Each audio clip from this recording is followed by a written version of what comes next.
Akhirnya tahap strategis dalam proyek fregat Milgem Istif Indonesia resmi dimulai. Menurut laporan dari media pertahanan Turki yang ada di Twitter, yaitu Safun Masayani, menjabarkan bahwa proses pembangunan 2 fregat kelas Istif untuk TNI AL kini telah berjalan, setelah kontrak final ekspor berhasil diteken oleh perusahaan Thai Shipyards.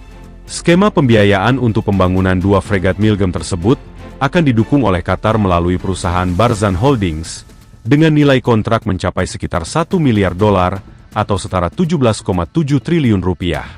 Saat ini sendiri, galangan kapal Turki sedang sangat sibuk. Karena hampir 50 kapal militernya sedang dibangun secara bersamaan, termasuk 7 fregat Milgem kelas Istif untuk Angkatan Laut Turki. Awalnya, fregat TCG Izmir dan TCG Izmit yang sedang dibangun direncanakan untuk dikirim ke Indonesia. Tapi rencana itu akhirnya berubah, karena meningkatnya kebutuhan operasional Angkatan Laut Turki.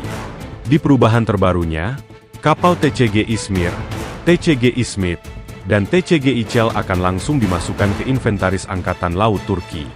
Sedangkan untuk Indonesia sebagai gantinya akan menerima kapal TCG Akdeniz F519 dan TCG EG F521 pada periode 2027 sampai 2028. Turki juga disebut akan langsung membangun fregat baru sebagai pengganti kapal yang diekspor ke Indonesia, supaya tidak terjadi kekosongan kekuatan tempur di Angkatan Laut mereka.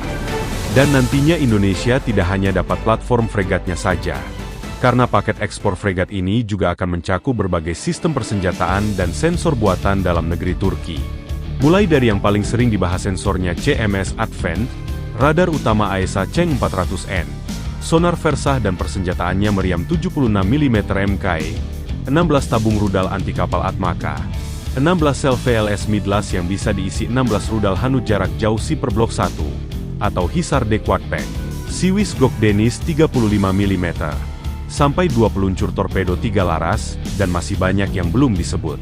Secara spesifikasi, fregat kelas Istif memiliki bobot sekitar 3.150 ton dengan panjang mencapai 113 meter, menggunakan propulsi Codak, yang mampu melaju dengan kecepatan lebih dari 29 knot, dan memiliki kemampuan melakukan peperangan anti-udara, anti-kapal permukaan, hingga anti-kapal selam secara sekaligus.